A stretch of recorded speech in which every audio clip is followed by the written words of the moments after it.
জয়রাম জয়রাম জয়রাম।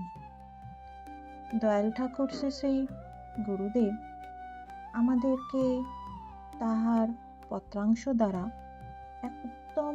এক অসাধারণ উপদেশ দিয়াছিলেন। ভগবান ছাড়া এই দেহ বিবর হইতে উদ্ধারের আর কোনো পথ নাই। মায়ার আঁচে পড়িয়া দিবারাত্র অহংকার অভিমানে মুগ্ধ থাকিয়া কেবল অস্থায়ী সুখের জন্য পিপাসা করে। সেই পিপাসাই মন এবং বুদ্ধি উৎপন্ন হয়। যখন ভগবানের সান্নিধ্য লাভ হয় তখন মন বুদ্ধি থাকে না। যেই নাম সেই ভগবান। নাম পাইলেই ভগবানের পাওয়ার অভাব নাই। গুণ হইতে মায়ার উদ্ভব হয়, সেই মায়াই অভাব। অভাবই সুখ দুঃখের পরিচয় দিয়া অসত্যের অনুচর করিয়া দেয়। অতএব নাম যখন পাইয়াছেন তখন যে অবস্থাই হোক না, এই দেহ ত্যাগের পর নিত্যাধামে স্থিতি হইবে নিশ্চয়ই।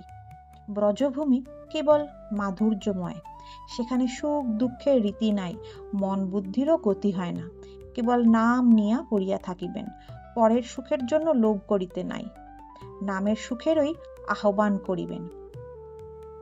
এই পত্রাংশ দ্বারা আমি তো এটাই বুঝলাম যে গুরুদেব বলিয়াছেন বা আমাদেরকে বোঝাতে চাইছেন যে নামকে ধরে থাকো, অহরহ নাম জপতে থাকো। কেন কি এই নামই যে ভগবান। নাম জপ করা মানে ভগবানকে দেখা, ভগবানকে পাওয়া, এবং এই ভগবানই আমাদের এই দেহ থেকে উদ্ধার করবে।